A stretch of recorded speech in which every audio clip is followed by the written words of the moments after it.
So when we talk about the US-India research corridor, it's really not a metaphor. We are describing a living ecosystem of people, of institutions, of labs, of data pipelines, of ideas constantly moving between India and the US. Welcome to The Global Lens, Science Diplomacy in Focus. A podcast exploring how science, technology, and strategic partnerships are shaping our world and the diplomacy that brings them together. Now, here is your host, Daniella Sussman.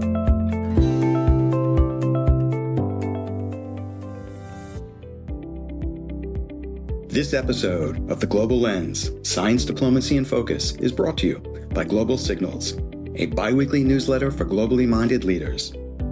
Each issue delivers early insights into science, innovation, and diplomacy, covering AI, quantum, biotech, space, and health. You'll find emerging signals, international partnership opportunities, and clear takeaways to stay ahead of what's next across the innovation ecosystem and global diplomacy. Subscribe today through the link in the episode description.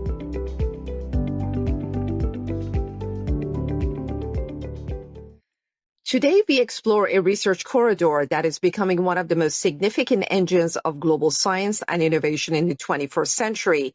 It links cities like Baltimore and New Delhi, Boston and Bengaluru, Washington and Mumbai through shared research, talent pipelines, and coordinated policy. At the center of this momentum is the Gupta-Klinsky India Institute at Johns Hopkins with teams in India and the United States. Joining me today from New Delhi is Neetisha Besra, director of the Gupta-Klinsky India Institute. She leads strategy, partnerships, and operations that strengthen U.S.-India collaboration across research, education, and policy. Neetisha, thank you for being here. Thank you, Daniela. It's a pleasure to be here. This is clearly a dynamic moment for the US-India research corridor. And we at GKII are very fortunate to be working right at the thick of science, diplomacy, education, and policy. So I'm very much looking forward to our conversation today. Across both India and the United States, there is a growing consensus among senior science and policy leaders that 2025 and 2026 mark a critical window for the U.S.-India scientific partnerships. From your vantage point in Delhi, what makes this moment so consequential? I think 25-26 is a defining window for the US-India scientific partnership because both countries are entering a convergence moment, in my opinion. This convergence is economically, technologically, and diplomatically being at place where a lot of churn is happening in both countries. So the global economy is facing, as we know, recessionary pressures.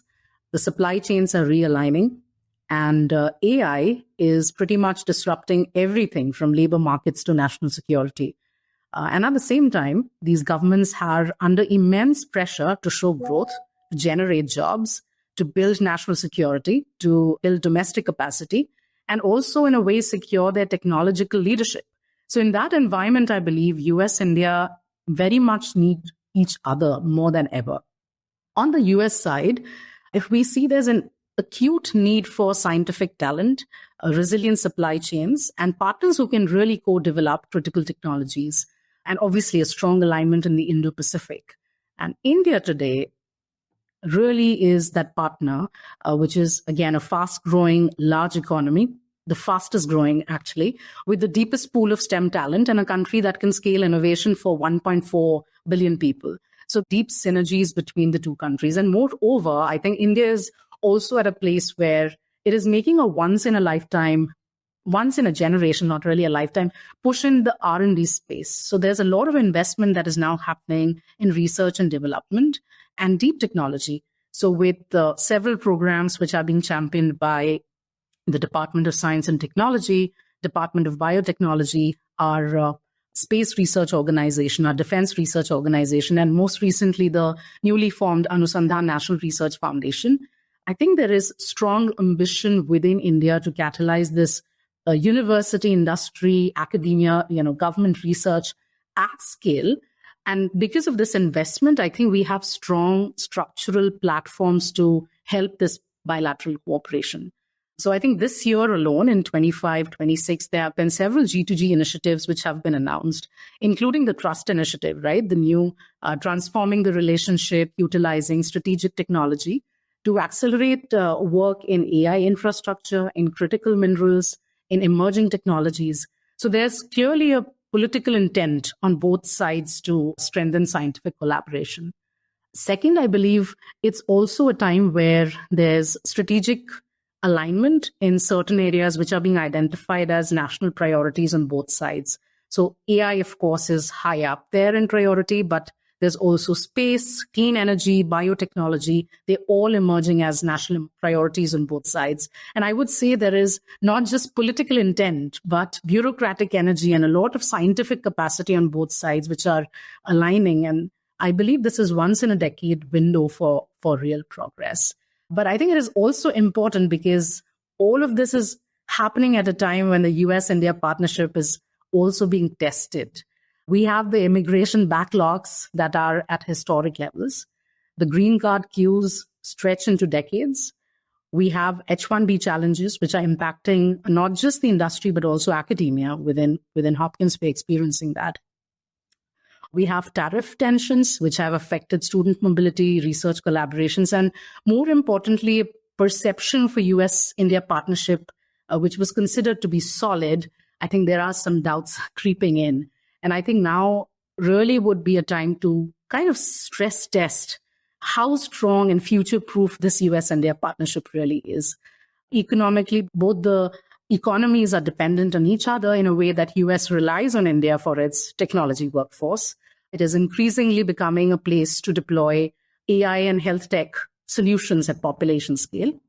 India, on the other hand, relies on the US market for venture capital, for research infrastructure, mostly for frontier science. So both countries, in a way, need each other to navigate the Indo-Pacific, but also like strategic competition that is emerging, not just in the trade routes, but also in data governance and national security.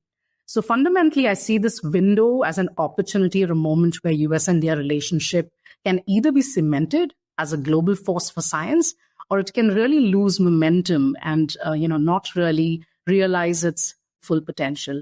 And I think it is in these times when institutions like ours, we exist to make sure that the knowledge, the science, the talents, they keep moving, even when the politics becomes a little complicated. Thank you for articulating so clearly the dynamics and the big picture. I want to talk about the research corridor. It can sound abstract, but in practice, it's very real. There are joint Hopkins IIT labs operating across time zones, real-time monsoon modeling data flowing both ways, researchers spending extended periods across institutions on more than 500 exchanges each year. From Delhi and Washington, how do you see this corridor functioning on a day-to-day basis? So when we talk about the US-India research corridor, it's really not a metaphor. We are describing a living ecosystem of people, of institutions, of labs, of data pipelines, of ideas constantly moving between India and the US. And it looks slightly different, I would say, depending on which capital you're sitting in, whether it's Delhi or Washington, D.C. So from Delhi, the research corridor represents access to frontier science and the ability to co-create technologies rather than only adopt them. So it means our researchers here in India are working shoulder to shoulder with international colleagues, including the US, on challenges that matter deeply, not just to India, but also solving some of the pertinent problems for the global South, and in fact, globally as well. So some of the climate modeling, some of the public health surveillance systems, some of the diagnostics which are being developed here in India, some of the space research that's happening in collaboration with the US, research around semiconductor manufacturing and sustainable energy. I think there's a lot of frontier science work that India does in collaboration with the US. And I think sitting here in Delhi, I do see that is a critical relationship as far as India is concerned. From Delhi, I also see this relationship expanding the mobility of Indian researchers so that collaborations are not just one-off opportunities, but these are sustained exchanges which in the long term become collaborations which lead to breakthroughs in science. Now, on the other side, when I look at it from DC's perspective, the research corridor, I think, is seen as a trusted channel for scientific cooperation with the largest democracy in the world. We are a partner with scale, which offers talent, which offers, shared strategic values and a lot of priorities that align. So we do see a lot of synergies in that regard. Currently, more than 20 US universities now have India centers and India institutes, which are dedicated teams supporting bilateral collaboration. So that's a huge investment from a lot of universities, US-based universities, who are building long-term partnerships here in India. So if I have to say what this research corridor really looks like in practice, I think these are very tangible structures and programs. And I'd like to maybe reflect on a few here. First being the long-standing exchange programs, such as the Fulbright Nehru Scholarship, which is not just like a prestigious academic opportunity, but a powerful instrument of science diplomacy. And it's been here for several decades now.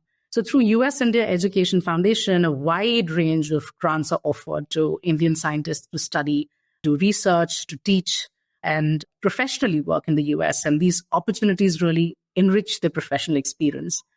Second, I would say there are a lot of bilateral agencies which are part of the research corridor, like the Indo-US Science and Technology Forum. Now, Indo-US Science and Technology Forum was established about 25 years ago, and it is basically a joint investment by the Department of Science and Technology and the Department of State, which anchors several strategic initiatives, be it in clean energy, in AI, in space technology. And a lot of these programs, like the Khurana Scholars Program, has enabled hundreds of young scientists to build long-term R&D collaborations, particularly in the space of biotechnology. So I do see this research corridor as tangible programs which allows talent, data, technology, expertise to really come together from both sides. And, there are several enablers which have really multifolds increased in the past few years, where the National Science Foundation is collaborating with our own Department of Science and Technology, or Department of Biotechnology, or the Ministry of Electronics, across areas of material science, biotech, semiconductor research. So I do feel that there's a lot of tangible commitment that both the countries are making to make sure that we learn together and grow together. Interestingly, Daniela, I'd like to share a very exciting news. A couple of days ago, the recently commissioned NISAR project, which is a joint collaboration between NASA and ISRO. It's a synthetic aperture radar project. It was declared operational. What this means is that this satellite is the world's costliest Earth observation satellite built to date. And this joint mission would use high-resolution map of Earth's land and ice surfaces. It would monitor Earth's ecosystems. It would monitor natural hazards like earthquakes and landslides and sea level rise. And this is being jointly done by NASA and ISRO. ISRO is basically the Indian Space Research Organization. Both the entities would jointly operate the satellite as well as share data with each other. I think it is a fabulous example of what we are trying to do as part of the research corridor. This NISA project is a great example demonstrating that. Thank you for sharing this major news. I think you really touched on the trust, long-term partnerships, and just how significant it is. And I want to jump quickly to one of your programs. It's called India Rise. It's a program supporting early career scientists. It has drawn significant attention from researchers and policy leaders, and the outcomes have been remarkable. If you could share a little bit more about this program, especially I believe there are for women scientists in STEM research, and what sets it apart. Certainly, Daniela. I'd love to talk about the India Rise Fellowship. It's one of the programs that I'm most proud of at GKII because it represents the very best of what US and India scientific collaboration can achieve. And what sets it apart is both its purpose as well as its design. So at its core, India Rise is a 12-month part-time leadership and research development program for early career women scientists across India. It is designed very intentionally for a moment in their careers when we lose far too many talented women from the STEM pipeline. Usually, 5 to 10 years after their PhD, when the leadership opportunities, funding, institutional pressures, and even personal responsibilities all, convert. So this fellowship was shaped through months of consultation with researchers here in India, with department heads, with leaders across India's STEM ecosystem. But what makes India Rise, I think, truly unique is that it is an in-role model where we do not take the scientists out of their laboratories or away from their institutions. Instead, this fellowship is built around where they can work and how they can work embedded in their existing research environments. So the training is hybrid, a mix of online modules, live virtual sessions, in-person convenings, and a year-long capstone project. So this makes it deeply practical and scalable for Indian research institutions. This fellowship also integrates 3 elements and crucial elements that usually exist in silos. First is the technical research training. Second is leadership development. And third is a structured mentorship program. So the fellows will learn how to design research projects, write compelling proposals, but will also be trained to manage program teams, to negotiate for resources, to communicate the scientific work in public domains, in social media, in conferences, and how to influence that institutional culture. So all of that we are hoping to deliver as part of our first cohort of this fellowship program. What is very interesting is we put in a lot of thought to conceptualize the mentorship model, because mentorship is far too abused term, but mentorship in a sense is very, very difficult to deliver because it is a very personal relationship between the mentor and the mentee. So we have put together a triad mentorship model. So there will be a technical research advisor in their home institutions. Our fellowship will provide them with program mentors. And from within their cohort, they will have peer mentors who will become, lifelong support system for them so that it turns into a community of practice. So towards the end of the fellowship, we are also giving the ability to the fellows to compete for a $50,000 research grant challenge, which is, I think, incredibly empowering. So it moves them from learning to doing right away, from, capacity building to actual funded research towards the end of the fellowship.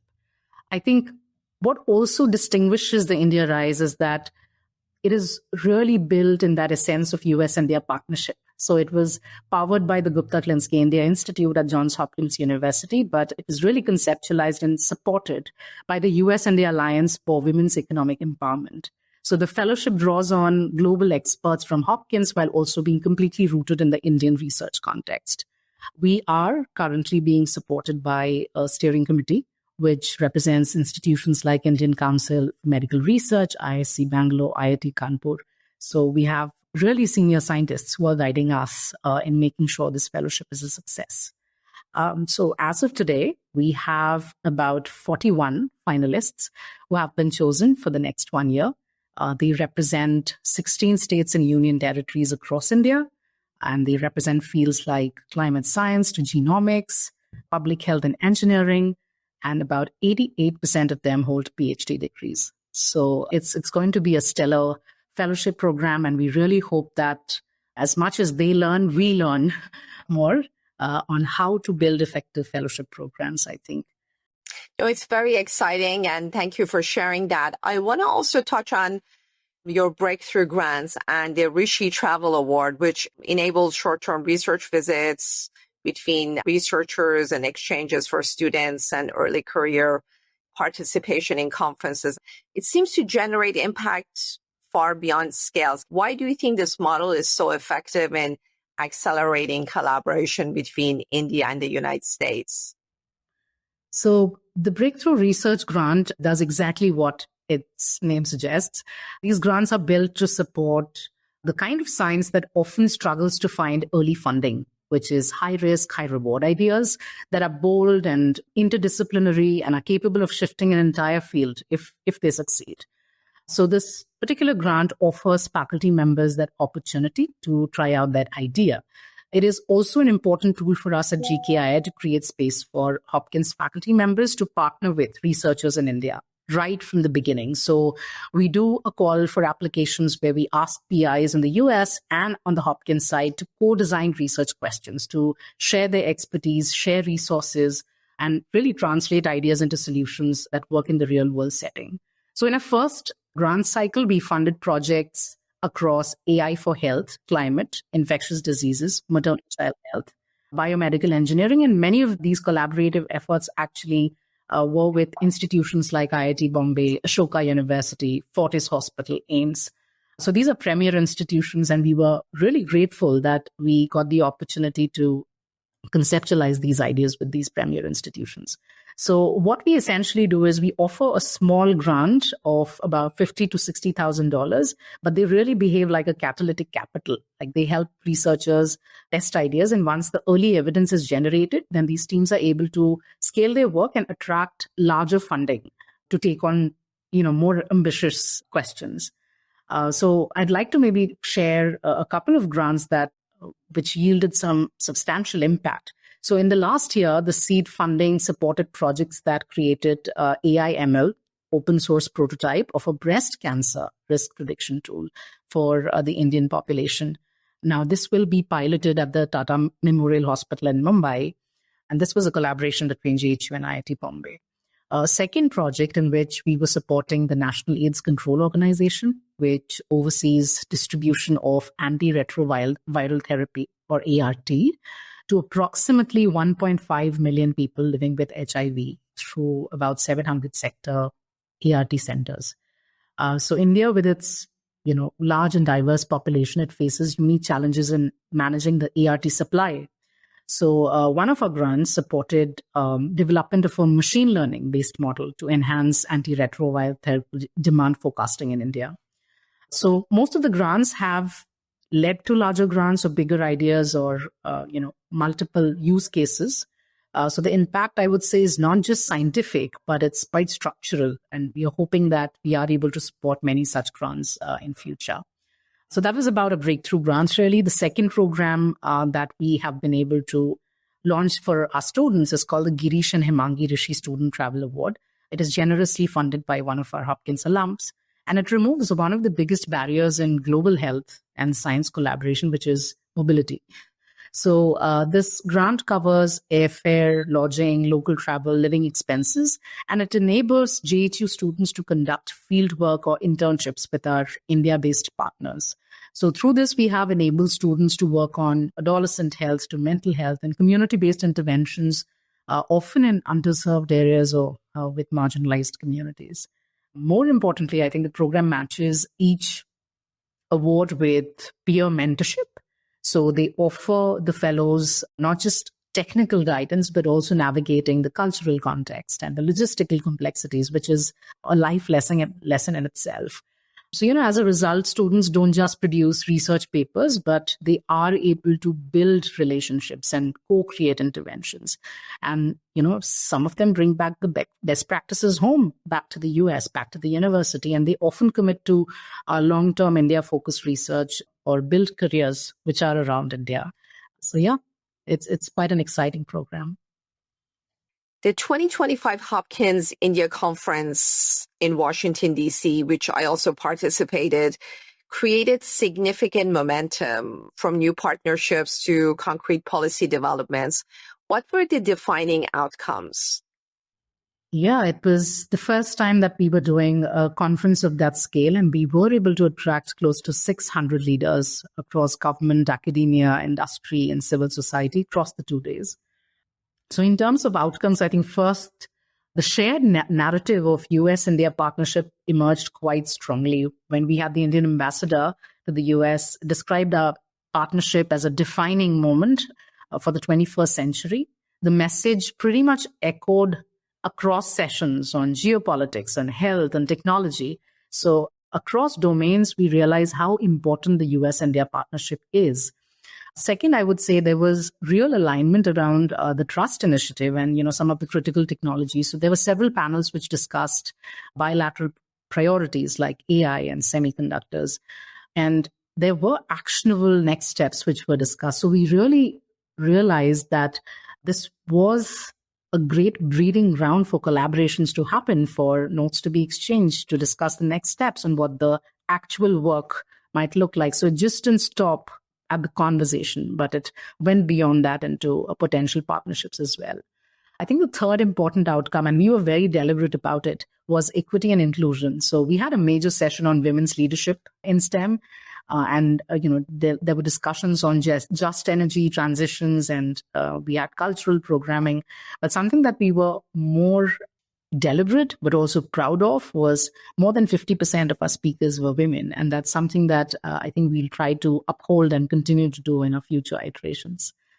I think finally, I would say responsible technology development is something that has come up as a very important topic whenever we have talked about data science, AI, and the data governance around it. There was strong interest, I think, both on the US and India side about co-developing guardrails for AI and even secure supply chains for health, for semiconductor technologies. So I think building resilient systems is something that emerged as a topic of interest to a majority of our speakers. So yeah, those were some of the key points that I can think of that emerged quite strongly out of the conference. Neetisha, as you look back at 2025, which development best reflects the Institute's growing role as a convener and a catalyst in the United States and India research corridor? 2025 has been a very exciting and a formative year for GKII. First of all, this was a year when flagship programs like the India Rise Fellowship, it truly took off. This was the time where we built the curriculums, the module, the masterclasses. We brought together the steering committee. We put together close to 500 resources, such as travel grants and opportunities for our fellows. So I think it was quite foundational in building some of our flagship programs. The second, I would say, we decisively moved towards AI and data science through our breakthrough grants. And we are hoping that in the next cycle, we are able to sponsor anywhere between 5 to 10 high impact projects over the next 24 months. So I do feel that 2025 was important in that regard as well. And finally, I would say the TB-Free Schools Initiative, this is something that I've not really talked about, but this is one of our major flagship programs. This program aims to find, treat, and prevent tuberculosis among school-going children. And this is across 4 sites in 3 states of Uttar Pradesh, Tamil Nadu, and Maharashtra. It's, again, a great example of US-India experts coming together as true partners to help eliminate tuberculosis, not just from India, but from the world.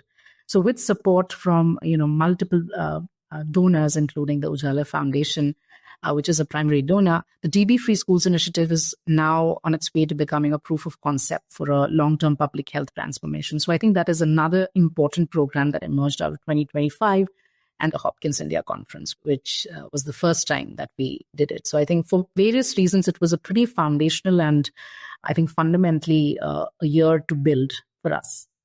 And as you look toward to 2026, which developments will matter most for sustaining and scaling this collaboration?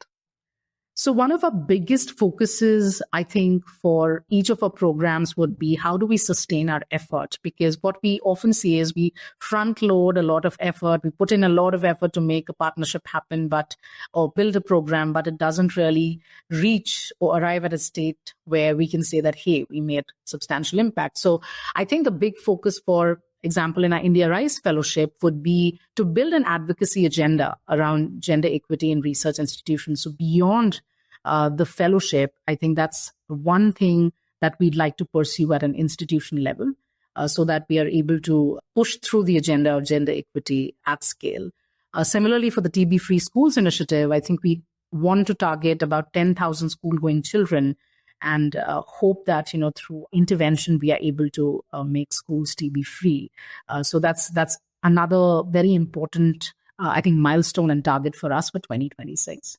Universities often measure outputs like papers and patents, but this research corridor also shapes policy, innovates pathways, and diplomatic influence. How do you measure diplomatic impact in a way that captures both national and institutional value? That's a great question, Daniela. And, we are often stuck in activities and signing MOUs and not really thinking about the large-scale impact. But I would say for a university, it's important to show evidence of the policy influence. So if research is coming out of joint labs or collaborative studies is cited in national guidelines, so it's influencing some regulatory decisions or, climate models and public health strategies, I think that shows that universities are shaping how two countries coordinate on issues that matter, right? They're influencing policies and regulations. Second, I would say the creation of cross-border scientific and talent pipelines. So universities, I think, should measure how many researchers or fellows or students or faculty continue collaborating long after the program ends. I think that's really important to keep tracking the longitudinal impact. So are there like sustained joint publications and shared data sets or new grants that they are being written together? So I think that continuity would be a good hallmark of a healthy research corridor. Third, I would say is economic multiplier and how much of that is being generated through the investments that we are making. Diplomacy is also about economic trust. So one way to measure that is through the multiplier effect. For example, if $1 is invested by a university and if it enables $4 more and follow-on grants or industry partnerships or philanthropic funding, that could have real diplomatic value. And I think I would say, finally, it is also about the people. The strongest diplomatic impact comes from scientists who view themselves as part of a shared ecosystem. And if our alumni, our fellows, our researchers become ambassadors of the corridor and they continue to collaborate and convene and influence institutions, I think we can also say that, a long-term science diplomacy outcome has been achieved. You touched on the economic aspect, and I'm just going to ask you, how do you see the importance of the public-private partnerships, particularly when it comes to this research corridor? I think it is absolutely essential. And what we have seen through our own experience is that if I give you the example of the TB-Free Schools initiative, we have pharmaceutical companies, diagnostic companies. They want to come and partner. It's not only from a perspective of, hey, you're a client, let's increase your sales. It's also fundamentally about how can we together join forces to end something or transform something which is absolutely a requirement of our humanity. So I think elimination of tuberculosis became like a joint mission, and several private entities have come in to join that mission. So I believe that there are successful public-private partnerships that I've seen coming through in India. And similarly for the US, whenever we have had roundtables, whenever we discuss, an issue of importance, I've never seen a university sitting in isolation or a government sitting in isolation or an industry sitting in isolation. It's really all of the stakeholders coming together and putting in whatever expertise, resources, talent that they are able to achieve a common goal. So I think it is quite fundamental to US and their partnership as well, because we are looking at partners not just between universities, but also how NASA, ISRO is working with private sector here to make sure that we are achieving new frontiers of breakthrough in space, for example. So I do feel the partnership happens intentionally when we have a larger goal that all of us are trying to achieve. And there's a big role that governments play in making sure that there's no coordination failure there. So a lot of coordination goes into making sure that the public-private partnership succeeds. And I want to move now to your personal journey from IIT Kanpur to Tata Institute, Harvard Kennedy School, and now leading one of the most ambitious bilateral institutes in global higher education. How has that combination, obviously coming from engineering, development, and policy, shaped your approach to building trust and collaboration across the US and India? Great. So my understanding, each stage, whether it was IIT Kanpur, Harvard, or the development sector, they have taught me very different things. I think at IIT Kanpur, it was largely about engineering rigor and scientific humility. So I think IIT Kanpur gave me the discipline to know that, the idea that good science comes from asking precise questions, testing assumptions, being comfortable with failure. But I think it also taught me working in constraints, making sure that, we have a workaround for innovations. It's cost-effective innovation. How can we make the work that we are doing meaningful for society? So I think all of those values I was able to get at IIT Kanpur. And it was, interestingly, IIT Kanpur was also built through a consortium of US universities. So the idea of Indo-US scientific exchange was pretty much part of our institution's DNA back then. At Harvard, I think it was a very different learning and training. It changed the way I understood collaboration, frankly. It showed me that science is never just science. It sits within political systems. It sits within, institutional incentives, budgets, public expectations. So the Kennedy School, I think I was trained to think about ideas more from how evidence can become policy, or how institutions negotiate, or how nations align their interests. So that training really helped me today when I work across governments, ministries, universities, philanthropists, researchers. So I think that perspective of incentive alignment and making sure that, however different we might be, I'm sure there's a common interest that we can all pursue. So it really helps in, I would say, collaboration. And finally, I would say my experience in the development sector, it gave me the ground truth, if I may say. I worked very closely with governments, communities, frontline organizations, and that taught me that collaboration really succeeds only when there is trust. And trust is built very slowly through listening, through shared intent, and through solving real problems together. So whether it's TB elimination or the India Rice Fellowship, I think diplomacy actually begins inside those small meetings and, small labs when we are listening to each other, talking to each other. And frankly, it has taken us 2 years to build India Rice Fellowship. It takes time to build something that is come out of trust. For the next generation in Bengaluru, Baltimore, Delhi, and across both the United States and India, why should they see this research corridor as an opportunity to shape their careers and the future of global science? You articulated that, but what is your message to the next generation? I think my message will be very simple. The future of US-India research corridor will not be shaped by governments alone. It will be shaped by people like you and me, through our curiosity, through our courage, through our collaborations.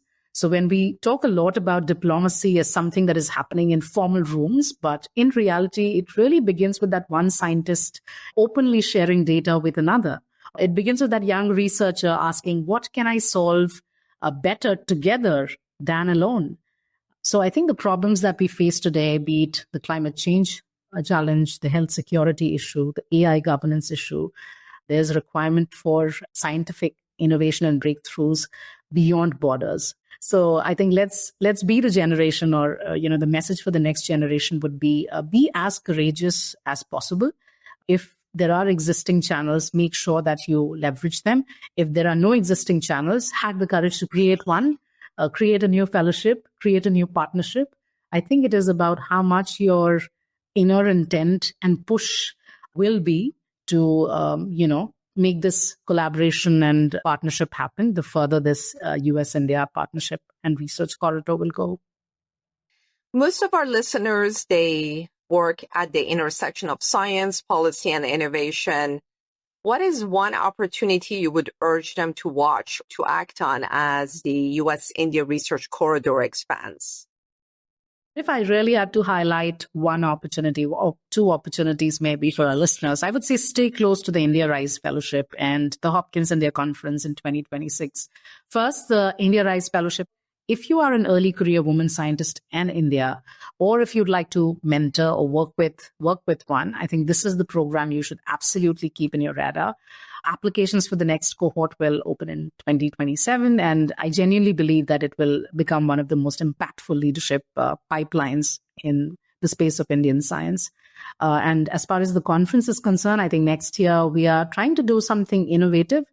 We are building an even more action-oriented space with working groups and policy dialogues and cross-sector collaboration built into the program. So it will be an incredible opportunity for anyone who's interested to, join the global research or US-India collaboration or science diplomacy force. I would welcome them all to come join us. It's on April 1st and 2nd in Washington, D.C.